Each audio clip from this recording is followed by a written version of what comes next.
your experience has been with the many dietas that you've done. But for me, I always find it a little bit strange when people prescribe dietas, especially to people, like online or whatever it might be, based on what they're looking for or based on what their problem is. Because when I look back upon like a lot of the healing that's happened, I can't even identify. I know it was healing and I know it was difficult, but sometimes I don't even know what was being worked on. I don't know what process was triggered by which plant. It was almost as if there was a healing plan in place for me, and that came in whatever form that it could. Of course, certain plants seem to be a little bit more in this area or a little bit more in this area, but I honestly can't really categorize anything. I just know stuff was worked on and it continues to be worked on. And Michael, I would encourage from trying to pinpoint it as this or that or the other thing. It's a confluence of factors that occur on many levels, many dimensions, many timelines. And so sometimes it's like perhaps that was written in, and that the confluence of factors of you deciding that you're going to go to this place and work with this person and take this plant were the factors to come together to allow that experience that was already kind of waiting for you to access it to occur. And so, again, for me, it always comes back to sorting through our own projections. And so I think what I observe a lot of times with, people's earnest to like recommend things to other people is that sometimes it's like projections that bounce off of projections that bounce off of projections. And it's kind of like being in the funhouse of mirrors, where you like see a million different views and they're all distorted kind of. And so it's kind of like that for me. And so even, for example, if I'm working with somebody and I get some kind of like clear hit, like this person needs to do this or not do this or the other thing, I'm very cautious about when and if I deliver that information. I do not just like after a ceremony be like, I need to talk to you. I saw this. I don't do that with people. I usually let things kind of sit, because sometimes I'm not even sure still, is it my own projection that's influencing what I'm receiving? And so I need to sit with things a little bit longer. And if it's something that like keeps coming back, then I'm like, okay, maybe it is, maybe it's important to bring this up into the conversation. But I usually refrain from making any kind of recommendations or diagnoses like off the cuff like that, especially if I don't really know somebody very well and I don't have like a deeper insight into their experience and into their like I call like the Pandora's box that each of us basically contains within us, which which is ayahuasca. It's one of the specialties of ayahuasca is to kind of blow the lid off of Pandora's box. And so you're in the experience and all the stuff starts to fly out and you're like, oh my God, people remember being abused when they've never, they had no memory of that, or all of a sudden they realize things about themselves, or, so much comes up kind of to the surface that has been kind of deeply tapped over. And then, you can't really control it with the ayahuasca. It just all opens. And so whatever arises to the surface, then it's a matter of sorting and sifting through all of that stuff to really find, one of the, quotes from Don Salon Teo Lozano that Dionisio always likes to talk about is that when he used to study with Don Salon and be like, they used to drink together twice a week. And so after the session, he'd be like, so I had this vision of this, that, and the other thing, and that happened. And what Salon would tell him was, in a very nice way, was that he considered that 80% of what people saw in the ayahuasca mareacion was bullshit, and only 20% was of any interest. And so that's kind of like when you have this like you come out of the session, you have this like amazing vision, and you got to tell somebody, and then somebody tells you that, and you're just like, great, thank you. but in reality, it's kind of, it checks you to really start to focus on the process of extricating the mentalness, because for me, with the ayahuasca mareacion, what I'm looking to do is drop in beyond the mental field. And in order to do that, I feel, not just for myself, but for most people, that you need to be able to surrender a level of control, and maybe fully surrender control. Meaning, for me, it requires some kind of mental energy para cantar, to sing Icaros. It requires some mental energy to navigate my tools and my instruments. All of that requires a kind of mental energy. And while all of that is wonderful and helpful and has its place, because I'm not about throwing the baby out with the bathwater, okay? It's not about negating. It's about including and transcending. And that is not mine. That actually comes from Ken Wilber, who's integral philosopher and kind of modern, which I highly recommend reading if you're interested. The idea of not negating. You don't throw away. It's not that this isn't good or this doesn't work. It's about including it, but expanding your perspective, expanding your consciousness.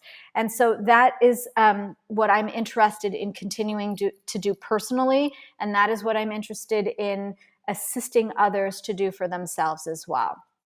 Yeah, I mean, before I forget, I remember you telling me that you have an Ishpingo growing on your property. And Ishpingo is a tree that I dieted. So the last time I dieted was with Juan Flores in Mayantiyacu, and he had me diet Ishpingo. So I said, well, what is Ishpingo about? And he says, well, it's going to teach you divine things. It's cosas divinas. So I said, okay, that's fine. So I dieted it for about a month, maybe a little longer. And I can't really remember much that happened except for 2 ceremonies. And it was really shocking because when he said divine things, I thought, okay, what could be divine things that I could learn? But what I experienced in the ayahuasca ceremony is the divine thing that I would learn is my own divinity.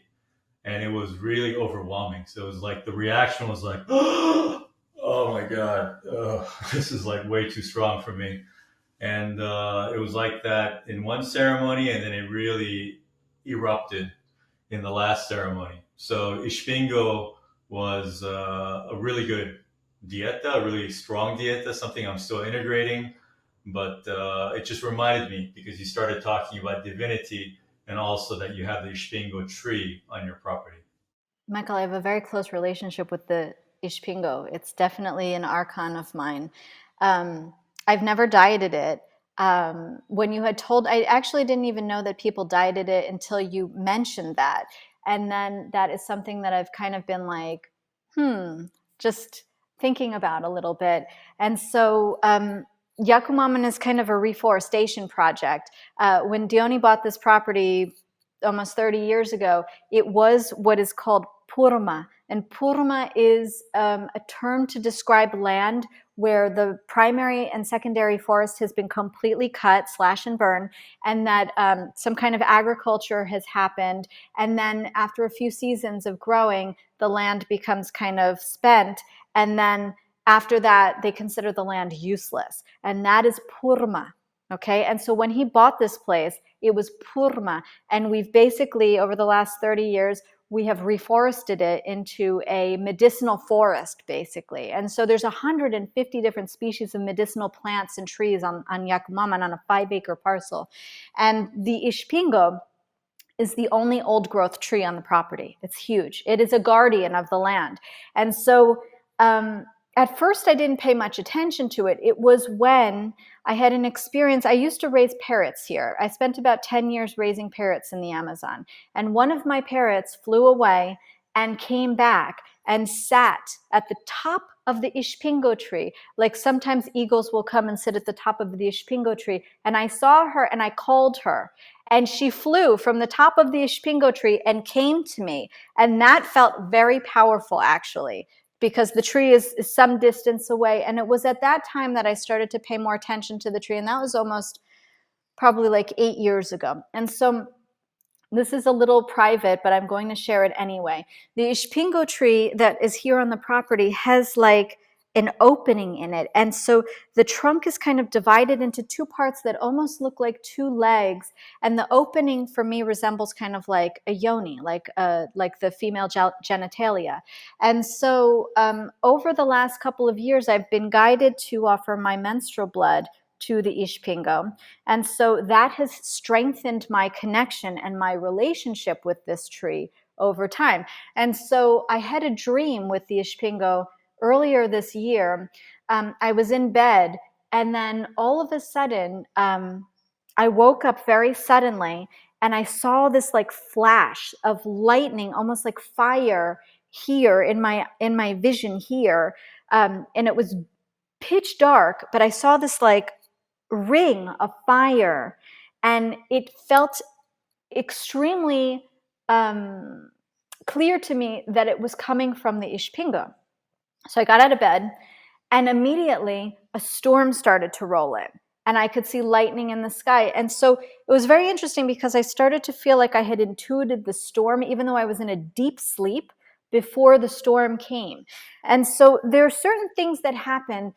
For me, this is an aspect of what shamanism is when you create a kind of symbiosis, a symbiotic relationship with land, with the earth, and with the sentient intelligence of the earth, whether it's, a body of water, whether it's a mountain range, whether it's a glade, whether it's a meadow, whatever it is, there is intelligence. And so when people begin to root down, or not begin, this is an ancestral practice. In fact, I believe that shamanism is probably the meta religion on planet Earth, like the original religion on planet Earth that all people practice by their relationship with the natural world that they inhabited. And I've seen this in Egypt. I definitely consider ancient Egypt to be a shamanically led culture, the more I've studied it.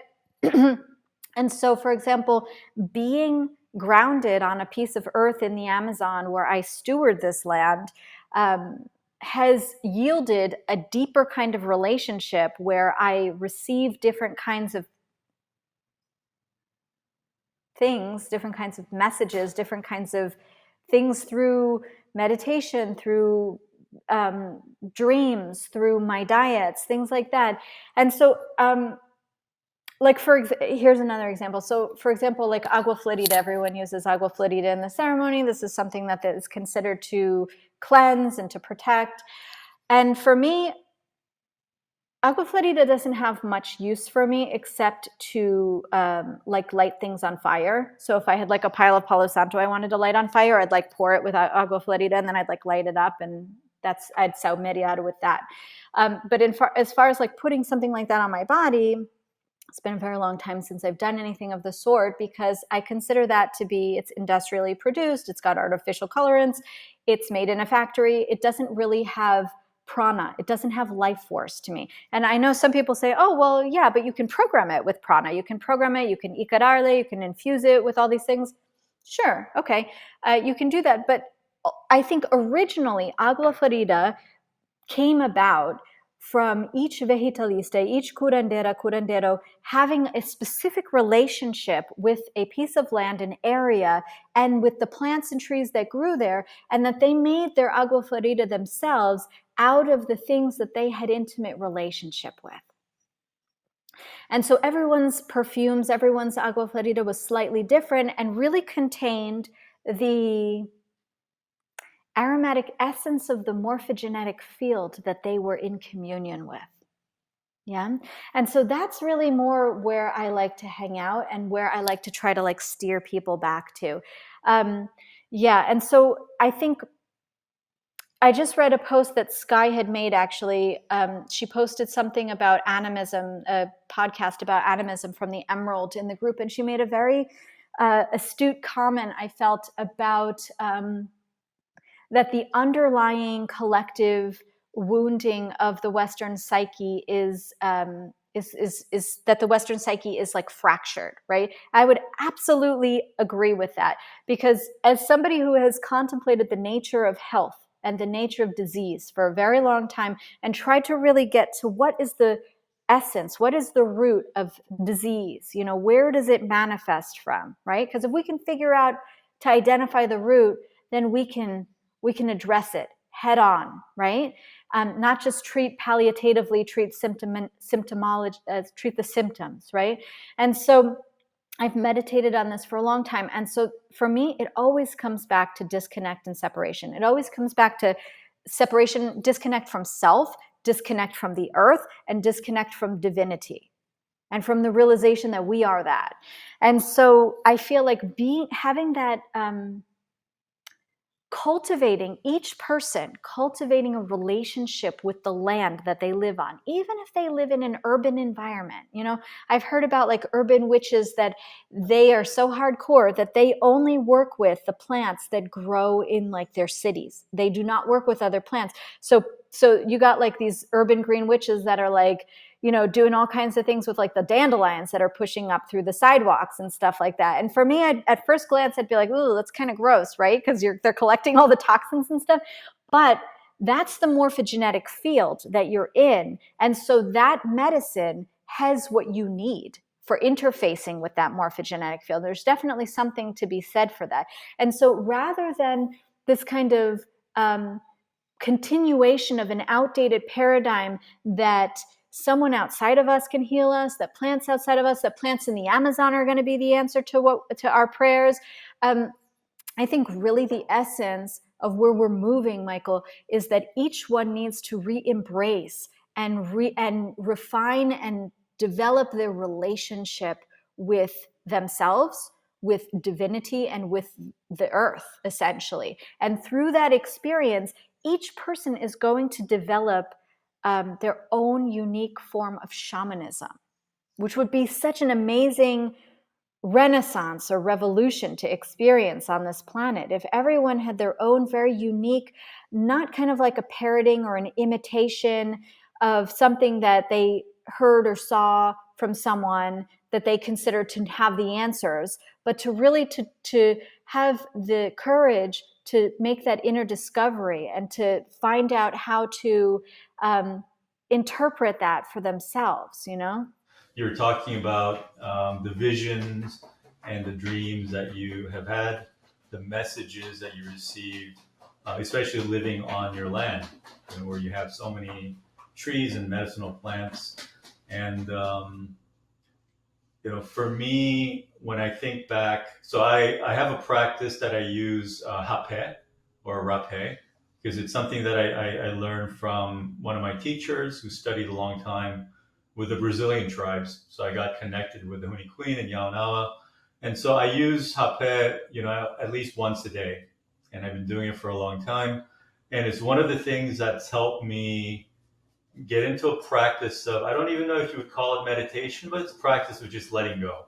So things come up after the Hapé. So after the initial experience, I lie down and then I just let go as much as I can. So in the beginning, it was actually very difficult because, thoughts will come up or, nothing happens and you just kind of get bored and you stop.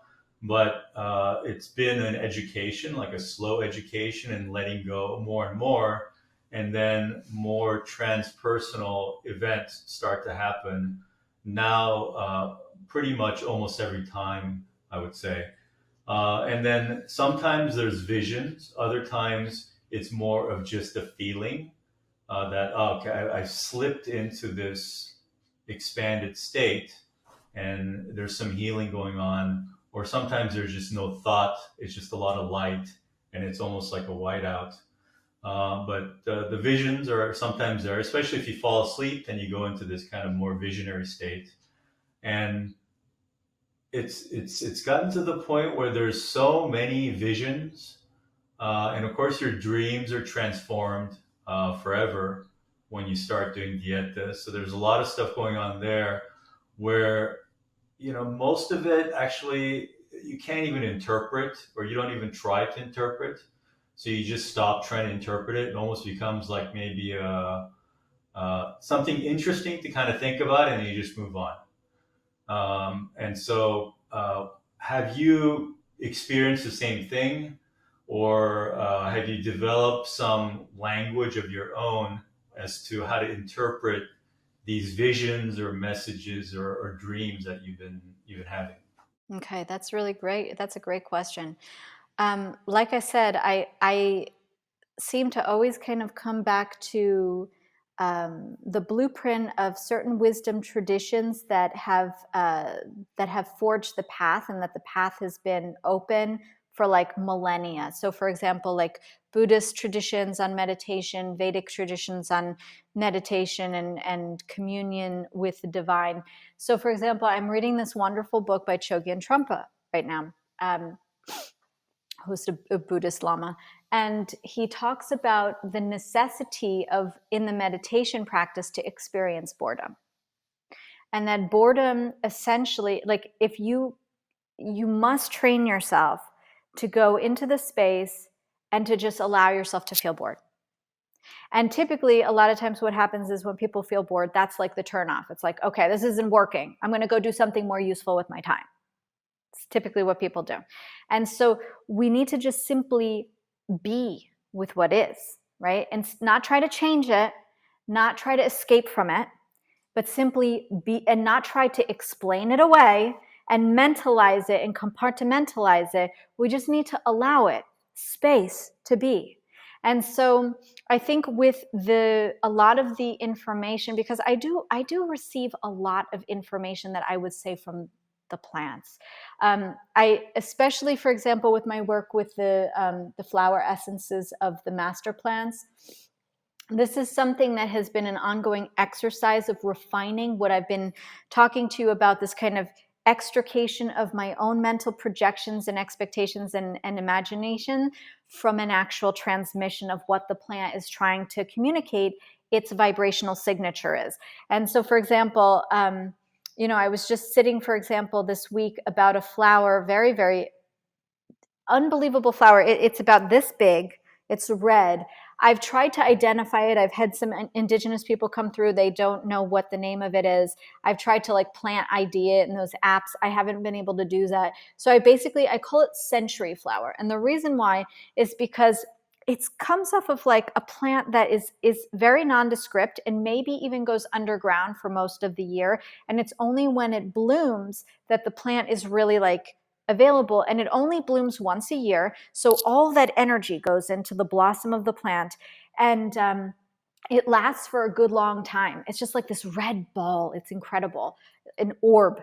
And so I've been thinking a little bit about this plant and what is the vibrational signature of its of it. And so I really try to not think about it too much. I try to just I take the essence internally. Sometimes what I do when I'm working with a plant is, like I said, I do like this organoleptic kind of investigation. So maybe I'm dieting it internally, but if I want to work more with the vibrational essence of it, maybe I'm doing a lot of bath work. I do a lot of bath work. I'm taking a lot of plant baths all the time. So maybe I work with them in baths. Maybe I put them under my pillow. Maybe I put them next to, like in the case of Toei, I've had a lot of experience taking the blooms of Toei and putting them in a vase next to my bed. And then I'm smelling that fragrance at night when I'm in this kind of like theta state. And I get a lot of information in that way. I don't actually need to intake it physically to receive information from it. And so for me, the ongoing process of learning to discern transpersonal, mystical experience and mystical transmission, right? That is unfiltered and uncontaminated by my mind. This is an ongoing experience. So I tend to just like to clear the space. I don't like to try to think too much about it. I try not to like verbalize too much about these things. I just want to have it kind of percolate in the internal terrain and see where that process goes, because sometimes one thing leads to another, and then you're like, wait a minute, that came from that bath, and you're like, whoa. That's a very strong effect that maybe I wouldn't perceive at first mentally, because I'd be like, oh, I took the bath and then nothing happened, but if you just allow that spaciousness, and then you start to see a confluence of things, you start to see patterns emerge. And if you can look at those patterns from a little bit more like distance, then interesting things start to come into form and into picture. So I try to not do this work from a mental place as much as possible. No, it's I agree completely. And going to the smell that you mentioned with your toy plant, um, I never really worked with like essential oils ever. And then I was going to go to Juan's place in Mayantiaku. So I said, okay, I want to I don't want to be like purging all the time in ceremony. I want to be a good student. So I'm going to do really like some personal work before I go. And so one of the things I did, in addition to the Happi, which I take before bed, is I got some essential oils. So I got, I think, myrrh and frankincense. Yes, myrrh. And I just kind of put it on my neck, and then I did the Happi. And Happi is very much like a cleaner. So sometimes I say it's like all the work of cleaning, but none of the fun of an ayahuasca ceremony. So it just like goes right to the point, especially if you use a very purgative Happi. Then it's just like goes straight to the point. So then I took the Happi, and then I had the essential oils, and then I went to bed. And oh my God, it was 3 months of cleaning dreams that I can't even describe. The only way to really characterize it, it was like Old Testament healing, if you can kind of imagine what kind of dreams that might be. But it was obviously something I needed, and it was a vast difference from before because I had years of experience of using Happi without the essential oils. So that's when I realized, wow, that stuff can really work, especially when you combine it with some of these other medicines. Very good. I love that. I think there is endless exploration there, but one needs to have some kind of understanding about what they're doing, and just can't like play alchemist and like mix up a million things, because again, it's way too much information for the senses to take in. I'm very familiar with myrrh and frankincense. These are two medicines that I've been working with for a very long time. And in fact, this is we are celebrating in my house. We are celebrating Yule and solstice and Advent. It's kind of like a confluence of, again, for me, Michael, it's all about the distilling the essence. And so Christmas is a holiday I like very much. When I had children, it was like, well, how do I pass this? How do I interpret and translate Christmas beyond the religious overlay, which I don't have a resonance with? What is the essence of this holiday beyond the like cultural consumer materialist overlay of Santa and presents? What's the essence? And so I've really like thought about that over a long time. And so this is kind of, this is what we're doing in my house. And so myrrh and frankincense are these are gifts of the Magi, along with gold. And so these are two stewards who are definitely very present right now in my home. And I like what you're saying about having had the experience, like developed a relationship with Happi over a long period of time. So you became familiar with how it was interfacing with your consciousness. And then you brought in these other allies, these other sentient intelligences, and you could have a point of reference to see, oh, this is different. There's a confluence happening. There is a symbiotic orchestration that is happening. And I think it's very important, if you really want to know what something's doing, you need to do it. You need to isolate with that substance and do it for a while so you can get familiar with how it interfaces with you before you bring something else in. It's kind of like when you hear people who are taking a lot of supplements and you're like, oh, is it helping? And they're like, I don't know, and it's like, well, how do you know what's doing what?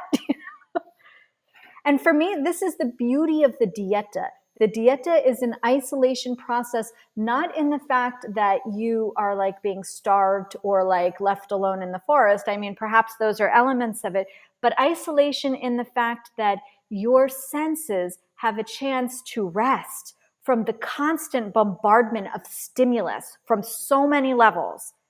And once they can rest, and once they can purge, and once they can come to a place of kind of equanimity, that's when you can start to really discern what's what and what's doing what and how something is affecting you. Yeah.